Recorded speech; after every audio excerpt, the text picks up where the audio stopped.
Oh, you didn't know? Your ass better call somebody! The energy revealed. Brooklyn to Queens, reppin' both hoods. Rob and CP, keep it fire, misunderstood. Cheer 'em all loud, let the anthem flow. Mets fans unite at the pregame show. From city sand lights to the skyline greens, it's the heartbeat of Queens, the craziest dreams. Rob hype on the mic, CP's the fire spark. Together they ignite. Voices like the park, fans drift in jerseys. Legacy bold, the Metropolitan story forever told. Turnstile spinning, the crowd floods the gates. This is family, no time for debates. Crack of the Batman, the roar never fades. Queens in the blood, it's how champions are made. Cheer 'em all loud, let the anthem flow. Mets fans unite at the pregame show. From city sand lights to the skyline gleams, it's the heartbeat of Queens, the craziest dreams. 7-line swagger, vibes electric and wild. Mets legacy golden since I was a child. Orange crushed skies, let the battle ignite. Ride for the home team till the last fight.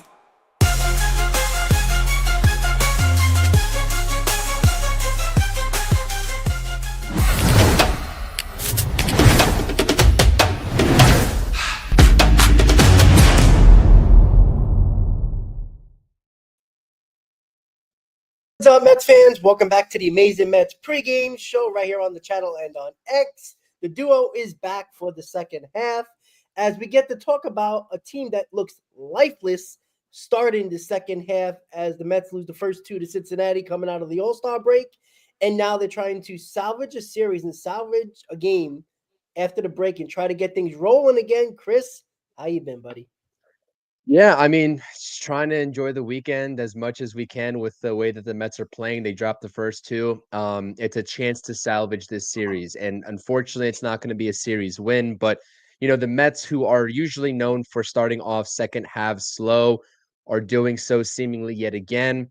But this is a season where it's wide open. They're still in the NL wildcard spot right now in that second spot. So, as bad as things have been for the New York Mets all in all over the past month or so, they're still in this thing. They're still in this thing. And there's not any time to feel sorry for themselves or feel sorry for yourselves because this is a long season and, all it takes is one winning stretch to turn things around. And that should start today. Hopefully it does start today.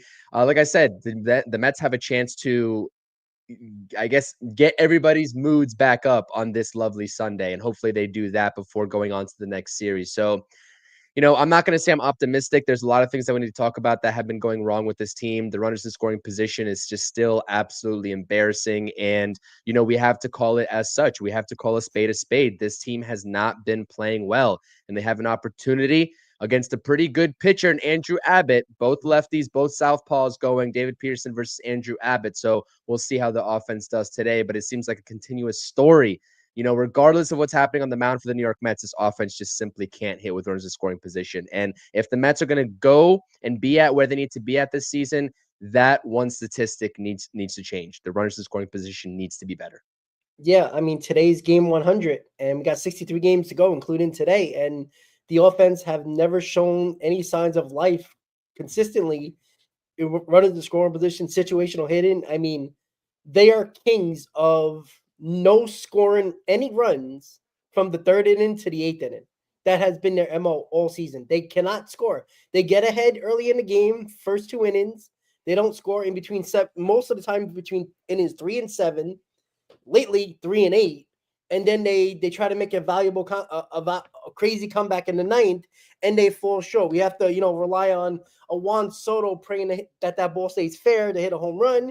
And the other night, almost the same thing where they had the tying run at the plate in both games, and who the hell knows what could have happened if that would have happened. But you can't rely on that. You cannot rely on that, and it continues to be frustrating because of the fact that you've been doing a lot of great videos, and we haven't really got your thoughts on what I've been talking about the last 2 days.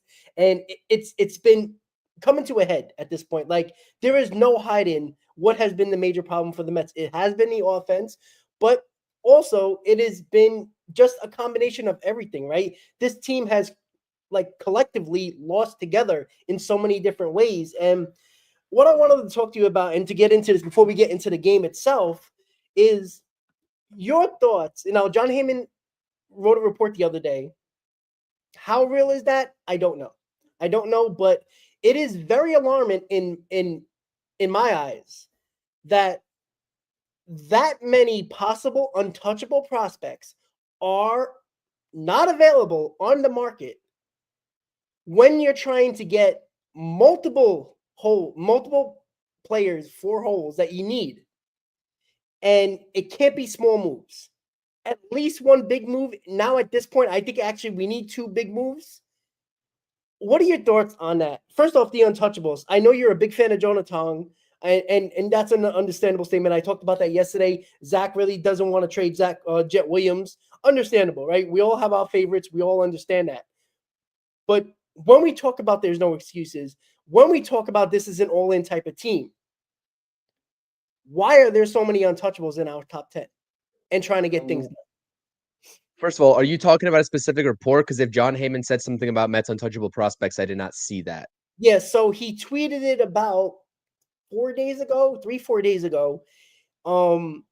It was a report that it was in between a larger article, but he put those names out there, right? It was Jet Williams, Jonah Tong, Noah McLean, and Brandon Spro. And if you want to put our international free agent that we just signed, Elian Pena, he's untouchable because you just signed him. So that's multiple guys in your top 15 that is untouchable.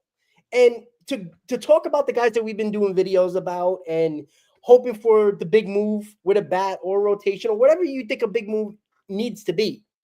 It needs to be at least one or at least one. I think it needs to be two at this point, as bad as they played. But those untouchables, I completely understand that you don't want to trade those guys. And you don't have to trade all those guys.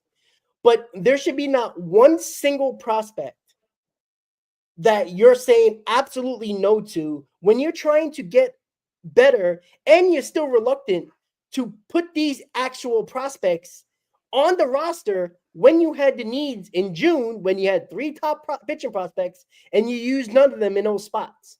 And then Jeff Williams, same thing, right? If we're so concerned about a center fielder, all we hear about is he plays center field, bring him up. So you're not using them at the major league level to help. Right now, they're supposedly untouchable. So how are you getting better with basically your best prospects being untouchable?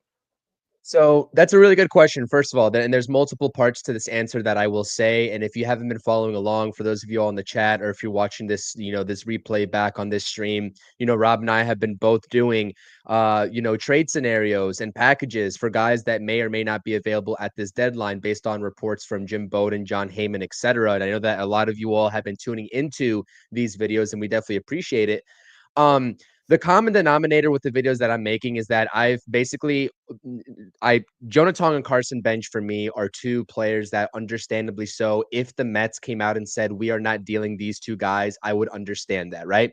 But I've made videos about, Emmanuel Clase. I've made videos about, a blockbuster deal potentially for Merrill Kelly and Eugenio Suarez. And guess what the packages are that I'm saying that the Mets should propose? I'm including Jet Williams, right? Yeah. I'm including Ronnie Mauricio. I'm including Brett Beatty, right? I'm including all these lower level prospects to get these deals done too, and push these deals over the top. Because guess what? There's a common denominator with this Mets farm system, is that if they come out and they say two names, let's just say they said Jet Williams. For me, for those of you all who've been watching, I'm okay with letting Jet Williams go because you have Carson Bench in the outfield, and that is your backup option in the outfield that is rising through the ranks. So that's first off and foremost.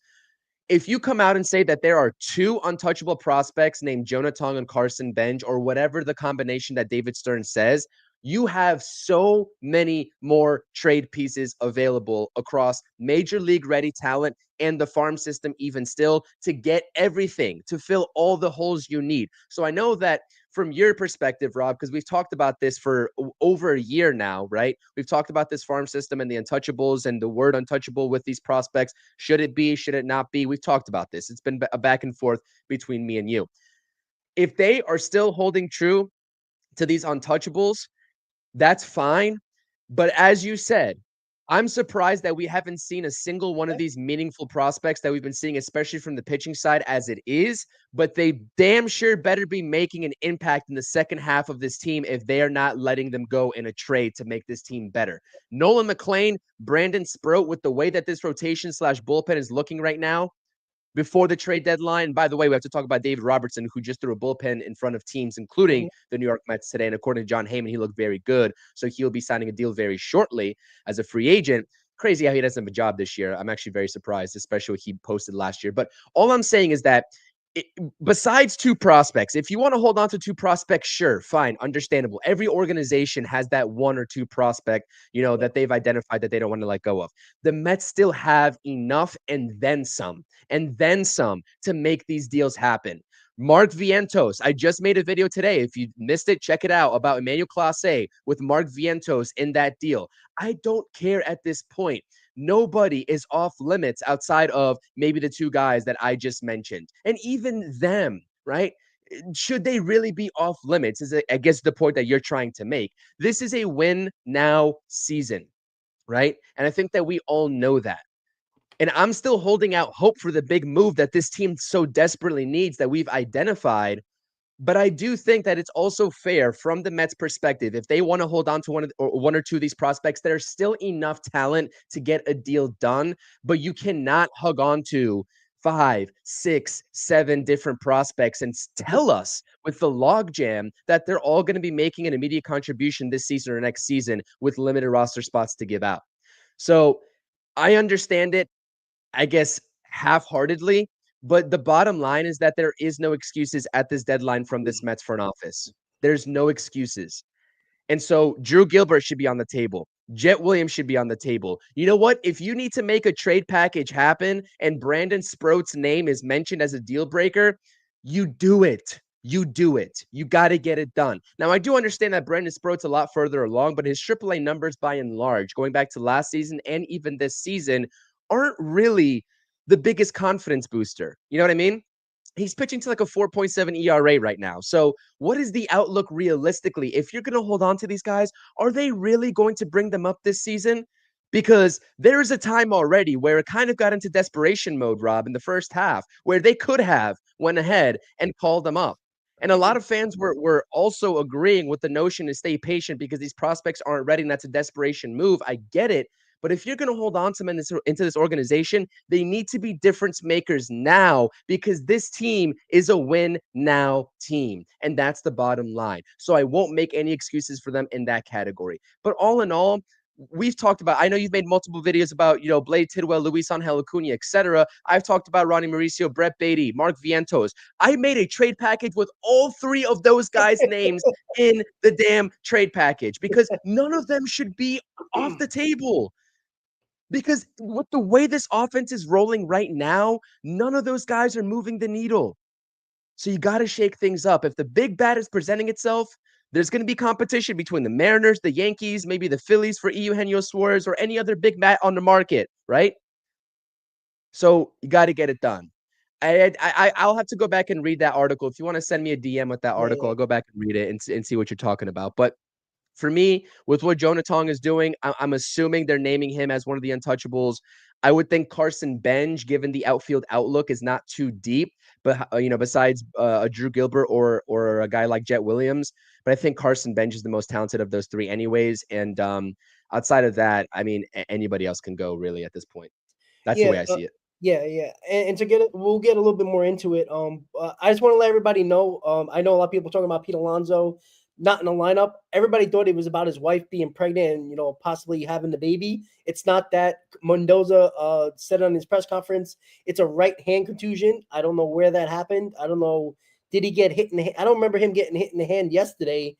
Maybe it was sliding or I don't know what happened. Batting practice. Maybe he caught a ball because it's the base of his thumb. So if he caught a ball awkwardly in the glove, that could be it too. Oh, right-handed? Depending if it's lit. It was a right hand. Right? I mean, it's right hand. Then that's not that's the what case, I saw. Yeah. Okay, maybe it's the lollipop that he threw to home plate on the cutoff. Yeah. Oh my God. You got Soto missing the first cutoff, man. You got Pete Alonso turning, staring, and then says, "Oh, first base, Lucas Duda." Okay, and then can't. I'm just so frustrated with this team. I have no voice. I'm horsey as hell, and 2 days in a row they just pissed me off. I didn't get a chance to listen to your post game. Everybody in the chat, how bad was Rob screaming in the post game? I need to know. It was bad. It was bad. I wish I tuned into that one, honestly. There was people in the comments saying that I criticize supporters. Like, I'm not criticizing you guys. I'm just calling you guys out the same way you guys would call me out. Like, nothing personal, but it's just a fact. Like, I've been talking about this since March 31st when I was in Houston in a hotel room with you on a pregame. Like, the concerns about the that rotation or what? In general, about what okay. I thought the rotation was going to always be, what we need at the deadline, rotation and bullpen. Because when you cheap out on the rotation and the bullpen, there's a pretty good chance you're going to need both of those things come trade deadline. And that's if everything goes right. If everything goes right with, quote unquote, the lineup, then you won't have to worry about a bat. Now you have to worry about a bat. So that's another thing you have to worry about. So, you have too many question marks going into a season where it's obvious you're going to need starting pitching help. You're going to need bullpen help. And then hopefully everything goes up right with the lineup, which obviously Vientos is nowhere to be found. Alvarez is in the minor leagues hitting home runs that don't count for us. And after the 4 top guys, the lineup is terrible. And even with those 4 guys, if they don't do anything, the Mets don't win. So now they need a bat as well. So now you need 3 things in every part of the game for your roster. And how are you going to do that if these untouchables are true? And, I understand people get upset that, with criticism and, about supporting channel. Look, I always appreciate people supporting the channel, right? The whole point of these things is that to have a back and forth with everybody, not just you, me, and Chris. It's with you guys in the chat as well for our channels individually or together. Like that's how we roll, right? We don't, try to be a person who just agrees every single time, because what's the point of watching if we're going to agree on everything, right? So it's not about criticism at all. I just want to be clear on that. It's not about criticism about, because we support the channel. Like, do you want us just to be nice and happy when things are not going well? It just doesn't make sense to me. So, overall, Chris, the biggest problem is the fact that, and I talked about this in the post game of the first game back with Manaea, with 69 pitches, 4 innings. He was rolling. Everything was fine. And you take him out. Now, I understand if he had a pitch count. I get that. But you have rehab assignments specifically to get him to raise his pitch count to a level where you're comfortable, so you don't have to worry about it as much when he pitches in the big league.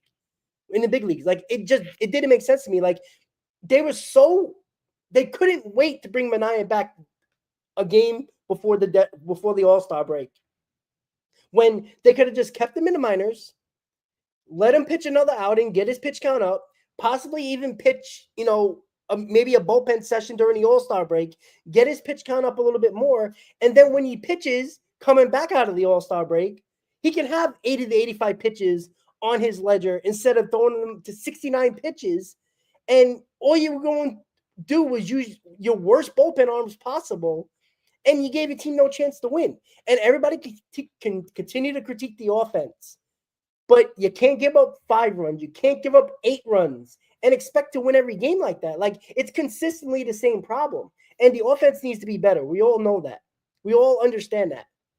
But the way they're going about the pitching, again, Chris, how many times have I repeated myself with the same issue, right? I wasn't excited that Manaea was coming back. I'm not excited that Kodai Senga is coming back, because these guys are going to have to build up over 3, 4, 5 starts. And we're talking about the middle of August when we're trying to win a division here and hopefully make the playoffs. Like, do you see the Reds' record? They're not too far behind us anymore, right? You see how we were kind of running away with the second wild card, along with Philly, depending on who was in the division lead. Now, you see how close everything is now? A 5-6 game losing streak, we'll be out of the playoffs with 63 games, with, less than 60 games to go. Like, this isn't a joke anymore. Like, it's do or die time now, for sure. And that's what I'm saying, Chris. Like, we're still playing this game of a 6-man rotation. We're still talking about pitch counts. We're still protecting guys. And we're in the middle of July. We're on the verge of August. By the time the deadline's over, we're going to be less than 60 games, and we're still playing around with pitch counts. Like, what are we doing here? And then Clay Holmes is Mr. 5 in the third. Like, what are we doing here? Yeah, I agree with you that I've said this even in the first half about the way that the Mets, and I'm sure that there's some higher powered here within the Mets organization that is like, giving Mendoza some of these orders, or it could just be Mendoza just also playing it, very safe with these pitchers as well. But, we started to see some of that pitch count stuff earlier this year. And we started to see the press conferences. We talked back and forth about, when it was losses and he pulled, some of these guys like Peterson that one time, and then all the way back even to like April or like late April, something like that. And we were kind of like looking, to ourselves, and we're like, I hope this is not going to be the way that the rest of the season plays out, because you're absolutely right. One thing that happened in late April, early May, understood. It's second half baseball right now. It's July 20th. You're approaching crunch time at this point. It's not quite there yet, right? I mean, it's not August just yet, but things are close. Like, if the Mets really want to turn this around, it needs to be a momentum shift, and they could go ahead and use today as a momentum shift, even though it would be a series loss. But you need to salvage this series, not get swept at home, a place that you have won many times this season, more so than on the road, and try to salvage something. I think the Mets are stuck between a rock and a hard place right now. It's very awkward timing for them. It's very awkward timing because I think that they feel like it's too early to make a significant trade. But we're approaching 11 days till, right? 11 days till, maybe 10 days till July have 30 or 31. I think it's 31, right? If I'm not 31, mistaken. 31. So we're 11 days till. It's still a little bit too early. And unfortunately, just like, I'm not going to make this excuse for them, but the injuries are definitely a real thing. But I do think that some of these games, like we count on now two hands, how many times the Mets should have secured and locked down a baseball game that they just gave away to the other team, right? And we always talk about that because everyone's like, oh, it's only April, it's only May, right? Those games matter because when you have a stretch like the Mets just had this past month, you're going to be looking back at that series against the Diamondbacks at home. And I don't know why. All these streams, I always think about that series because that game pissed me off so damn much. And you're going to be wishing that you took that game from them. Yeah. Right. And so that's the thing. It's like these games all add up. So from a trade perspective, I mean, this roster is not in the best shape. Just take a look at that bottom four. After Jeff McNeil, it's pretty brutal. And you got Mark Vientos batting in the cleanup spot because Pete Alonso is now hurt and he's day-to-day with the hand contusion. It's not good. For me, though, I'm going to say I hear you on the pitching side of things. I really do think that this offense deserves all the blame in the world. They deserve every criticism in the world that the media and this fan base gives them, because this is an offense that's supposed to carry this team. We had these conversations, all these pregame and postgame streams that we've done this season. There's a handful of times where this offense actually has carried this pitching. Look at this team on paper coming into this season, right? You weren't confident in this rotation. I said, let's wait to see in the first half how they do. They might surprise us. And I think all in all, they did okay. They did okay given the circumstances. This offense has left them high and dry so many damn times. And it's inexcusable because that's an offense that, if you're taking a look at the payroll, all the money or most of the money is allocated towards the offense to build this awesome top 5, top 6, and they're putting up nothing. They're putting up nothing. So yeah, the offense or the pitching, the bullpen is taxed. Some of the starters, especially Clay Holmes, could be definitely getting into the ball game later. He's only going 5 innings, 5 1/3.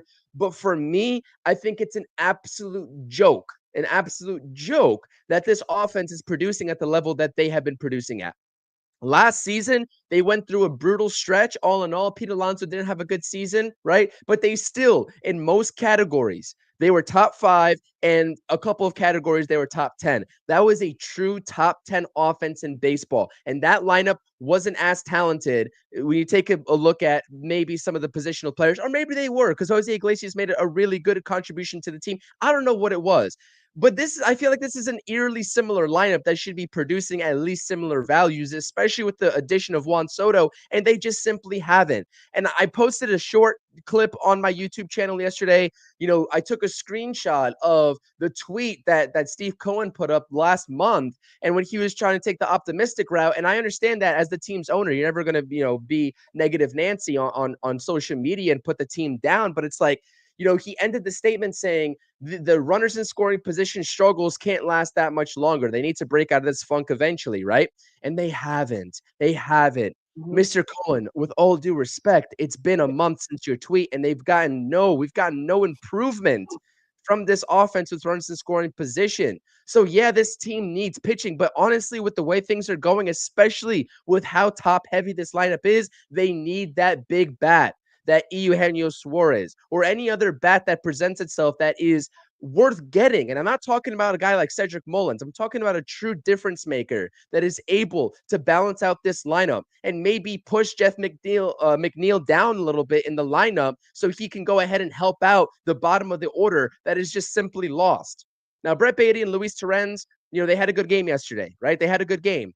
They both had good games. But like, all in all, when you take a look at this offense from a overarching view, right? A bird's eye view, the bottom of the lineup has been doing absolutely nothing. And it's really hard, right? Even if the top of the lineup was going at their peak, which they're not, by the way, they're not. And that's why the Mets are losing so many ball games. But even if they were, it's still really hard to truly carry a team with your top four guys only and have no production from 5, 6, 7, 8, 9. So yeah, I don't know. That's the way that I assess the past month of struggles. I understand that we're throwing Brandon Waddell, we're throwing a every 6-day bullpen game. That's inexcusable within itself, and I do acknowledge that. But for me, this offense has been a joke. And I think that is the primary thing that I would like to call out from this team to get better moving forward. And hopefully they can salvage. And hopefully we're laughing at this come September. And we're like, remember on July 20th, we were kind of going crazy about this team and we were, saying all these needs. And hopefully they address those needs and shut this fan base up and shut us up. I put a tweet out there a couple days ago. I said, I would love nothing more. I'm praying for this, actually, that David Stearns goes out there, proves me right all along, and just shuts myself up, because now I'm starting to complain too, if you can't tell, right? It's taken me a little bit, but I'm starting to complain a little bit and lose my patience. You've kind of were already there a little bit before I was, right? You were there a lot before I was. But I hope that David Stearns really takes this time and understands that this team has immense talent and they are a couple of pieces away to putting something special together. And I hope he shuts his fan base up, because if you listened yesterday through my TV, I heard those boo birds in the later innings, and that was on David Wright Day. Not a good look. So we'll see what happens here in the next week and a half or so. Yeah, and the biggest problem, you were just talking about 5 through 9. Well, Alvarez and Vientos are supposed to be that, them other guys after the fourth spot being a big part of this lineup. And when Vientos is a no-show, now you got to figure out who can replace him. And there goes Beatty, there goes Mauricio, there goes Acuna. And then Alvarez is an absolute no-show. He's in the minors. And Luis Torrens is our starting catcher, who should be a backup and now is getting exposed as well. That's a huge problem. Those are supposed to be, at the very least, 40 extra home runs in this lineup. Let's just go 20 apiece from Vientos and Alvarez. That's how much production we're losing because they're not doing their jobs. And that's a huge problem. And, when you got Torrens playing every day, he's going to get exposed offensively. Taylor's playing every day because he's going to get exposed offensively every day, because these guys are backup. These are a fourth outfielder, backup catcher. Like, this is where we are. And you know what? We actually see a sign of Luis Acuna. I didn't even know he's on the team anymore. He never plays. Like, he's sitting on the bench, just sitting there fucking popping seeds all day. Like, this is ridiculous. This is so annoying. And I talk about this all the time. Stearns, if he's in between on what these guys are, these prospects are, on the roster right now or in the farm system, if you're in between and don't know, then one, you probably didn't do your job well evaluating, or two, you're too afraid of making a move where it might not work out, or even if it does work out, one of these guys become a PCA. And if that's the way you operate, you're never going to make a move. You got to be uncomfortable to do what you need to do to make this team better. Again, we talk about untouchables. Everybody has their favorites, including Stearns, but it should be one or two. It shouldn't be 4 or 5, especially in your top 10. That's just idiotic. Like, if you're a team like the Pirates, the Rockies, the White Sox, a team that's going to be sellers, would you pick up the phone if David Stearns is calling for a player you have when that report, if it's true, that those guys are unavailable? Who do you think they're going to ask for? The first words out of their mouth's going to be Sproat, McLean, Jet Williams. Like, that's idiotic. Like, and I even talked about this. If John Heyman did it, I don't think he got it directly from David Stearns. That would be a bad job on David Stearns. So I don't think he got it from him. That if this article is true and report is true, that means John Heyman called other teams, executives that he believed the Mets spoke to, and gave him those answers of, well, they said no on those guys. So if that's the case, it's a huge problem. And again, it's July 20th. It's not like big moves have been happening ever since the Devers moved. Nothing's really going on. So it's not like the Mets are the only one, holding the bag right now, not making moves. So everybody's not doing anything. The Diamondbacks are still in let's see mode, as there was a report that came out that 3 or 4 teams are in on the 2 pitch, Carroll, Merrill Kelly and Gallen and Suarez and all those guys. But the Diamondbacks have kind of like backed off a little bit, seeing what's going to happen over the next week or so. So, nothing's really happened yet. So I'm not going to destroy Stearns when it hasn't completely happened yet. But, these little reports are trickling out here, and you're not using the guys that are supposedly quote unquote untouchable to help this roster. And like, is it David Stearns not believing in these guys, thinking that they're not as good? Or is he so afraid of them not playing well when they get called up that they're going to lose all confidence, which I find that very hard to believe? Like, why not give them the opportunity? These aren't spot starts. Like, you had a full month of not throwing anybody in your rotation. These guys would have got at least 3 or 4 starts in the month of June.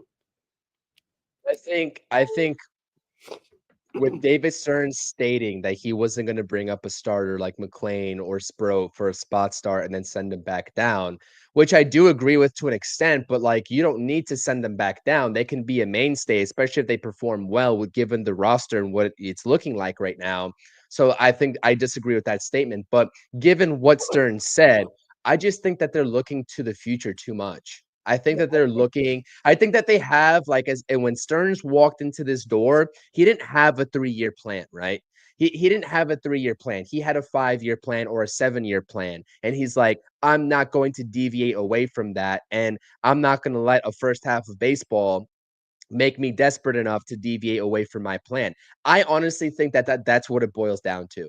I don't think it's their belief or non-belief in any of these prospects. I think that David Stearns has this long-term plan and he's playing it out because they want to build this farm system. And it's like, that's great and all. Like, we all want to build a great farm system. I think the Mets have become a respectable farm system. I still don't think they're a top 10 farm system according to a lot of rankings. I mean, they can be with the names, but a lot of their prospects, if you look up and down the board, with the exception of like Jonah Tong, now Jet Williams as of recent, although he had a really bad year last year, especially with injuries mixed in between, and Carson Bench, a lot of these prospects, they're not really like doing all that great in the minor leagues anyway. So that has taken a little bit of a toll on their quote unquote rankings and how opposing teams and the media view their overall farm system, this revamped farm system since 2023.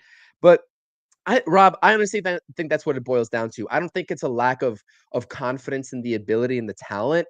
I just think it's David Stearns in a way being hard-headed and saying, listen, I don't want to rush these guys and I don't want to bring them into a situation that they are going to be set up to fail, which I understand that. Like, let's be real here. Like, if McLean gets brought up, can he be a guy that brings a spark to this team? Maybe, but are we expecting him to really single-handedly turn this franchise around and turn this season around Probably Yeah, not. That's a yeah, lot of weight to put on the shoulders of a young yeah, kid, honestly. but Chris, if they're untouchable, then they should be able to handle it, or they should Agreed. believe, right? Agreed. Like, how are Agreed. you going to know if you're not going to bring these guys up? I don't want to like Correct. I don't have nothing against these reporters or Mets Memorized Online, all these guys that continue to the Como, they all bring these guys up. Like every day there's a report. Oh, Sprunk through 6 innings, no runs. Tong, same thing every single day. Like I Yeah, yeah. don't give a shit about their minor league numbers. Like if I have to see another video of somebody tweeting out Alvarez hitting another home run in the minor leagues, I'm gonna lose my shit. Like the Mets even said they didn't send him down because of his offense. They sent him down because of his defense. Yet Yeah. I've seen not one video of what they've been working on in a game. So what are we talking about here? So all we care about is the at-bats now because he's hitting home runs in the minor leagues. Nobody gave a shit when Brett Beatty was hitting those 13 home runs when he was there for 2 weeks. Right? Now we're going to care about Alvarez hitting home runs because the Mets offense ain't doing well. If You know he's what? bad defensively, that's why they haven't bring him up. Yeah. You know what? When they brought up what do they call the young kids, the baby Mets, when they brought him up and Yeah. and they were here at the same time, and whatever, whenever that started, I would do that with the pitching. You know Yeah, what? If one guy's not going to change this organization, look at the bullpen. They need help. Let's bring up Spro and McLean. How about that? One of you's a starter, one of you's a bullpen piece. Go make a difference for this team. Be electric. That's what I would do. And I'm in full agreement. But my answer just a minute ago was to give you maybe the go in the mind of David Stearns more so than what us fans are thinking. But that's the only realistic, because if you're making these guys untouchable, like you said, and I don't think John Heyman actually knows 100%. For all we sure. know, David Stearns could be like, you know, yeah, I said they're untouchable on July 20th, but if a deal is close in the 19th hour, he's going to make the move. Do we believe in it? I don't know. You probably don't believe in it. Maybe I believe in it. I don't even know if I believe in it. I'm a David Stearns supporter, but like I don't know if I believe in that. But yeah, you know what? If you want the most electricity, if you don't want to put immense pressure on a young player, why don't you bring up two of them? And why don't you take the pressure off that way? Because McLean at this point, with what he's doing in AAA and has been doing, looks like he's ready to me. How this is my question. This has been my question for about a month now, ever since we've been talking about Nolan McLean, is how how much statistics, how much sample size do we need to see I in don't know. AAA when we've already seen a lot of guys excel in AAA and come up to the MLB and struggle? So why are we just hoarding these guys in AAA when other organizations have no issues? If a guy's shining in AA, and I think a lot of people might agree that AA is a little bit more Yeah. competitive, it has a little bit more talent, up and coming talent than AAA. Why are we not bringing guys straight up from AA? And if you do move them to AAA with that promotion, why do we need to see 70, 80, 90 innings from these guys in AAA if they have a 2.5 ERA in AAA over 40 innings, 50 innings, right? Bring them the hell up. Bring them the hell up. That's what I think. But I really do think that it boils down to, as soon as David Stearns entered, right? It could have been his presentation to Steve Cohen. I have a 7-year plan for the New York Mets, and I am going to not deviate away from it no matter how rough any trade deadline gets. And that's the only explanation that I have from you. So it could be just a long It's game. very hard to win that way. It really is. Like you can't hit lightning in a bottle like last year and hope that happens again. Like you just can't. It just, you don't win that way. You just don't. Yeah, you might make the playoffs. You might get away with making the playoffs. Maybe win a round or two, but ultimately you fail and you lose. So I just don't understand it. But hey, let's throw Tidwell out there for a couple of spot starts. That's okay, right? I guess we don't care about him anymore. You see the stupidity in that? Like it just doesn't make sense. It's idiotic. Like the structure of the I agree with plan that. doesn't make sense when you're bringing up Mauricio, Acuna, Beatty, because Vientos is not doing the job. McNeil was hurt. And you're not playing these guys every day. You're doing the platoon nonsense still at this point. So you're not developing in them. You're not really doing anything to them except, when they're hot, they're sitting the next day. Like this has been the problem. And I just don't understand. Like, I can understand a 7-year plan, but you got a 32-year-old Brandon Nimmo. You got a 31-year-old Francisco Lindor. You got a 30-year-old Pete Alonso, who is not signed long-term yet. So you got all three of your core guys on the other side of 30, and we're talking about a 7-year plan. Like that makes no sense. Like, Yep. I understand building a farm system, but you build your farm system to help your roster in the present with either assets as trades or on your team.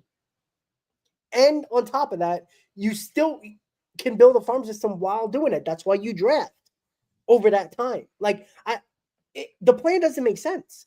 Like, it just doesn't, because you're not using them. Like, what they're doing with all these infielders makes no sense to me, right? Are you going to trade these guys off the major league roster? Are those the guys readily available? Is Mauricio, Vientos, Beatty, and Acuna all options to be traded? Which I'm fine with. Make a decision on 2 guys to keep or trade, and I'm okay with that. I don't care if you're wrong or right?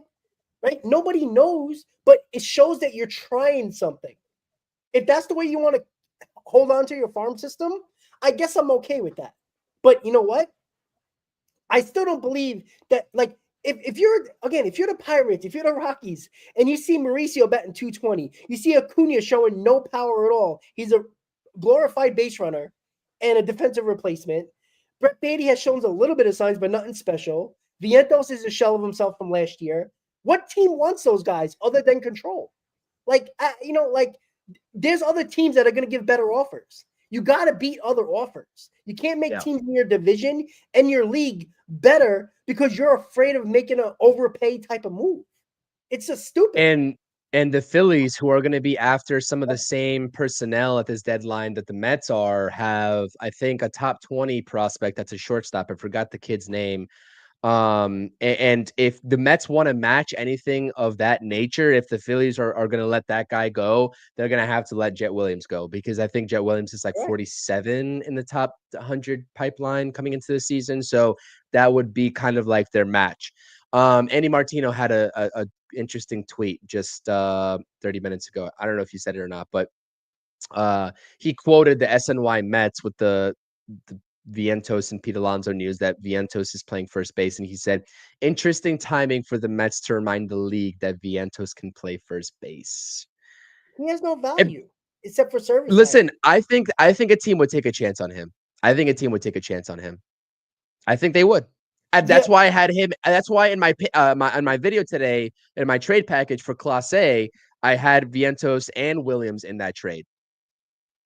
I think a team like that would take a chance on him, because there's no certainty with J-Ram in that organization. I know that they haven't committed to selling at the deadline just yet, but they have a 41-year-old playing first base for them right now in Carlos Santana. And Vientos can DH. He can play first. And if he really wants to, if something happens to J-Ram, he can play third. Yeah. I think Vientos would be a perfect fit for them. Who else said it? I'm sorry. And some people's like, Sco's like, Mark doesn't have value. Somebody says that Vientos has proven he can hit. No, he doesn't. 1 year doesn't mean nothing. Again, haven't we learned our lessons from our Mets prospects in years past? They hit 1 year. Again, he's hit in the minors, and he's hit 1 year last year with no book on him. Now that they have a book on him, he has not adjusted through 100 games. Now, can that change? Absolutely. But how long are you going to wait? You got 63 games to go here. Like, you can't wait until after the deadline, because guess what? Vientos is here for the rest of the year. You can't wait for that. When are we going to realize, guys, that the minor leagues are for development? The major league level is not for development unless you're a bad team trying to establish prospects and get experience. When you're trying to win, when you spent near $1 billion on your free agents to bring in, and a team that is again, I just went over the ages of our core guys. You can't have time to develop these guys at the major league level. There's no time for that, right? There isn't massive injuries in the infield where all these guys are up getting platooned and seeing if they can work out. That's what the minor leagues is for. You're supposed to be ready when you get called up. I'm not saying you're not going to have a bad stretch and try to learn major league pitching and, try to figure things out here. But when you platoon these guys, I don't expect them to figure everything out. How is Acuna getting better, not seeing any major league pitching, sitting on the bench? What is he going to learn pickoff moves? Because that's all he's good for right now. That doesn't make sense to me. So this is the problem that the Mets fall in. They fall over themselves. They trip over themselves with this stuff. They love this platoon nonsense. It doesn't work with DH. It hasn't worked at third base. Hasn't worked at second base. Thank God Jeff McNeil came back, because God knows what would have happened with our second base with Beatty and Acuna. Like, that's another disaster within itself. If it wasn't for Jeff Take a look. McNeil, again, I'm sorry. And tell them why the matchups don't like. And I agree with you. This is where I wholeheartedly agree with you. Like, I don't like the matchups, and like, let's take a look why. Jeff McNeil, lefties versus righties. Anyone want to guess who he hits better? He hits lefties better, and he's a left-handed bat. Same thing with Tyrone Taylor. The offensive numbers are not as good as Jeff McNeil's, but the same thing with Tyrone Taylor. He hits better right-handed, right? He hits righties better, I should say, this year than he does lefties. And there's other guys that are not, and also a trade target in Cedric Mullins is that way too. He has reverse splits. He's better versus lefties than he is righties. So that's why I do think that I would honestly prepare yourselves for a Cedric Mullins trade. I would prepare yourselves. You know what? I'm not mad at that. I'm not mad at that. I'm just saying that looks likely. The possibility of that being a better upgrade than Tyrone Taylor is more of a possibility than getting somebody like a Harrison Bader that we know is not going to be much better than Tyrone Taylor. You know what I'm saying? Yeah, I would say that. I'm not fooled by Harrison Bader's first half. I'm not fooled by that. I would take Cedric Mullins' potential, because he's got 13 home runs, so the power's there, and that's where you upgrade from Tyrone Taylor. But like, they've got reverse splits, and if we know one thing about this Mets team and organization, they love the matchup split. So Tyrone Taylor could be playing against righties with his reverse splits, and Cedric Mullins could play against lefties with his reverse splits. There you go. There's the matchups from the analytic perspective. So yeah, man, I don't know. We'll see. I would just prepare yourselves for Cedric Mullins. Yeah, and I'm okay with that. Like, I don't think Duran's going to be available. I think the Red Sox are too close to a playoff spot to trade. You can't trade Devers and then trade one of your other, one-time top prospect. I know he's a little up there in age, but like, you can't do that in the same year. I mean, the Red Sox fans are going to kill each other, if they do that. Like, they're right in the playoff hunt right now. So I don't think Duran's an option. So again, would you rather have Cedric Mullins or Luis Robert? Like, that's your choices. Like, the Orioles have the bullpen pieces to give in a package deal too, with either Gregory Soto, the lefty, or if David Stearns really wants to take a swing, Felix Bautista, who has a little bit more contract control left. But we've talked about this on all of my videos too on the channel, so go check it out. But I do think that's a likely scenario at this point. Yeah, that's something that you have to look at, right? I do think that the Mets have to get. I think they have to use like one team to get multiple needs instead of going outside, doing separate deals, because I think it's going to cost you more. I think it's probably safer to go, like you just said, like, bring in Mullins and Soto, and you might have to give up one top 10 prospect and maybe two top 15 prospects or 20 prospects, and it might help you. Or even a ready-made player that's already on our roster, like give Vientos or give something like that. I think that's an easier way to save on prospects if you do a deal like that, instead of getting Soto from Baltimore and getting Luis Robert. I think it might cost you more just because it's separate deals. You might get away with not giving up as much. But again, we don't know yet, because we haven't really heard. I mean, all the prices are high right now. We've heard multiple sources all over the place that the prices are sky high right now, which is understandable, because you still got less than 11 days until the deadline. There's a lot that needs to happen before we actually talk about, what are the prices for these guys yet, because, there is multiple third basemen out there, most likely. And Eugenio Suarez, we're not really hearing the prices for him yet, which we assume would be high. Not saying the Mets would be in on that, but it's just an idea of what the prices will be. And again, bullpen arms are not even moving yet. This is a slow moving deadline, because again, when the trade deadline is still the 31st, and it's hard for teams to judge if they're in it or not. Because look at the American League. There's like 6 teams that are like 4.5 games or less behind the third wild card. Internationally, I think there's 4. So those are teams that are on the fringe, where the Mets were last year, where they were playing they were so hot that you didn't think they were going to become sellers. But when you're in that area of 4 to 6 games behind a wild card, it's hard to judge if you're a GM where to go, because 1 week can change your outcome of being in a wild card or being way out of a wild card. And that's only 6 or 7 games. So it's a slow moving deadline. And it doesn't help that the trade deadline is July 31st, where I'm hoping MLB will push it back at least 2 weeks. I think that's a better understanding where everybody would be when it comes to standings, Chris. I was on mute. Sorry. Yeah, no, I agree. I agree with you.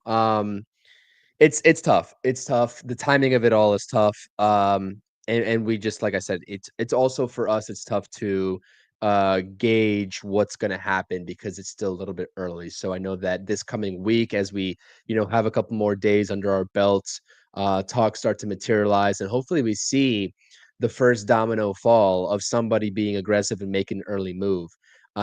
With the way that the Mets are going, hopefully it's them, but I don't have any confidence. I will say that the Mets will make any early moves. I think that they'll wait it out and do it in the last couple of days. But yeah, I mean, 50 minutes on stream. We want to talk a little bit about this game because Andrew Abbott he's an absolute dog this year. He's a dog. Andrew Abbott's pitching to a little bit over a 2 ERA, 5-pitch mix. Four-seamer is his predominant pitch, but he's a lefty. He doesn't throw that hard. He averages just around 92.5 miles per hour. But his best pitch is the changeup, according to Baseball Savant. Uses it 21% of the time. Opposing hitters are hitting 171 off of his changeup. So I'm looking at the Savant page. Looks like he doesn't really put many hitters away via the strikeout. Respectable strikeout numbers, but that's not his bread and butter. But he induces a lot of weak contact, 90th percentile in hard hit percentage against opposing batters. But again, the fastball velo, that just makes sense because you don't need to have a 95 plus mile per hour fastball to induce weak contact. Let's see here. Ground ball rate is 8th percentile, so I guess he gets a lot of fly balls. So it seems like a lot of pop-ups and soft fly balls is where he makes his bread and butter. So 2.07 ERA across 16 games started, 1.08 walks and hits per innings pitched, and he doesn't really walk many batters as well. He's well below league average. So Andrew Abbott's going to be a really tough. I mean, he's probably their best starter right now, I would say. I don't know the Cincinnati Reds roster well, but I think that with what he's producing this season, an all-star this season, it's probably their best pitcher. So we'll see after losing the first two and the offense looking lifeless after getting out to 2-0 leads in both of those games, how they respond. But they're going to have to go out and beat the Reds best at this point. Yeah, David Peterson needs to pitch a hell of a game. I mean, we use how many bullpen arms in these 2 games? Like 7, 8, 9? Like, I mean, we need Peterson to go 7 here. We need him to pitch an out. I mean, the game of his life. Like, this is a game where you cannot get swept at home coming out of the All-Star break with one of the probably the biggest weekends of the season with the David Wright retirement. I mean, you had 80,000 plus fans for the 2 nights, and you're going to have a big crowd today with the bobblehead today as well. It's going to be huge crowds. Like, the boos are going to get louder. They got to figure it out. And with no Pete, Vientos gets moved up in the lineup because of no Pete Alonso. Turan 6, Beatty 7, Taylor 8, Acuna 9. I mean, I'm not very confident. We couldn't hit Lodolo. We couldn't hit Martinez yesterday. And Abbott, their best pitcher, right now is their best pitcher. Like, David Peterson needs to go out there and pitch the best game of the season. He needs it. We need that type of performance. And let's not forget, and I know Chris has it, the offense needs to do what they need to do. Stop scoring in the first 2 innings. How about this? Don't score in the first 2 innings and score through inning 3 and 7. We might actually win a ball game because it's kind of embarrassing. Like, it feels like they scored the 2 runs in the first 2 innings and just say, all right, let's get that beach chairs out. Let's get a little bit of get a little bit of sun, enjoy the theatrics of the city field and the fans and all that. And then all of a sudden they're down by 3 runs by the blink of an eye. Offense got to do something here, right? With no Pete, everybody should be on high alert. There needs to be somebody stepping up here. And I do agree with a couple of people in the chat that said that it feels like when Lindor is not hitting, this team does not do well. And that's another reason why Lindor is the leader of this team. The Lindor is the captain of this team, even though they haven't officially named him that yet. He is the leader. When Lindor hits, this team wins. So, and there's no mistake about it. When Nimmo hits, the team doesn't do well. When Pete Alonso hits, even though in the first month and a half of the season, it worked. But even when Pete Alonso was hitting in June, wasn't working. Soto was red hot in June, we were losing. When Lindor hits, this team wins. How is that possible? I don't know. Maybe the vibes around the clubhouse. I don't know what it is. But when Lindor hits, they win. So what am I looking for? Lindor to have a big game. That's what I'm hoping for. Hey, Lindor, I know you're not a leadoff guy anymore right now, but you know what? Come up in the first inning and hit one over the wall. Get this team going. You need to do something here because it's outright embarrassing going into game 100 that this offense has never really taken off this year. And when we can confidently say this offense is finally here. Now, it would be nice for the last 2 months of the season to actually say that, but I don't know what we're going to get from them. So am I confident about today? No. Am I going to watch it? Unfortunately, yes. I have to go through the misery of watching just like Chris and hope for the best. Hopefully we're talking about a goddamn win come post game because you think yesterday's post game was bad? You got both of our mouths in the post game. Not going to be good, folks. I'm just letting you know in advance so you can get prepared for it. So, Chris, final thoughts about this game and anything else you got going on with the channel? Yeah, I really do think that this is an opportunity to salvage the series and just end the weekend on a little bit of a higher note than getting swept. And I'm going to be pretty pissed off. I agree if they do get swept. Especially if this offense doesn't come up and show up. So I think that this is a good opportunity. Really, at this point of the season, not really a better name out there than David Peterson to go out there and try to deliver you a competitive outing and maybe save some of the bullpen by getting into the 6th or maybe even 7th inning. And this is a Reds team that should not be beating you. I'm sorry. This team should not be beating you. So go out there, get the job done.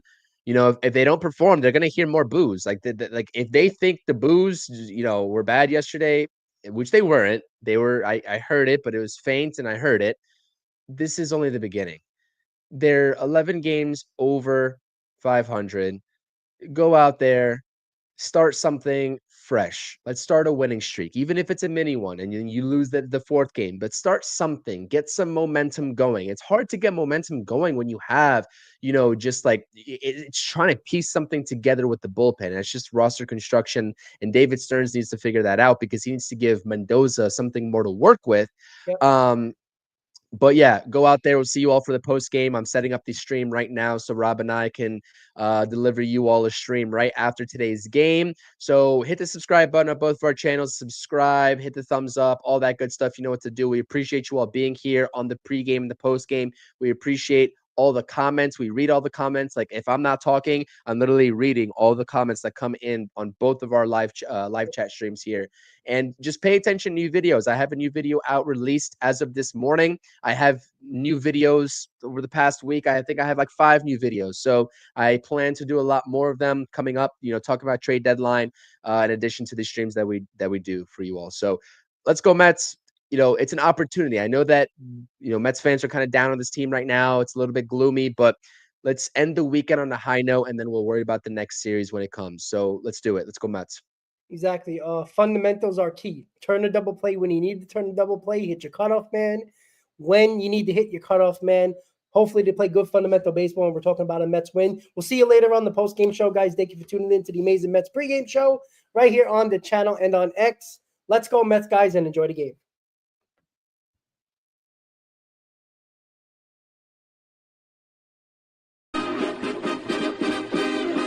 Meet the Mets, meet the Mets. Step right up and greet the Mets. Bring your kiddies, bring your wife. Guaranteed to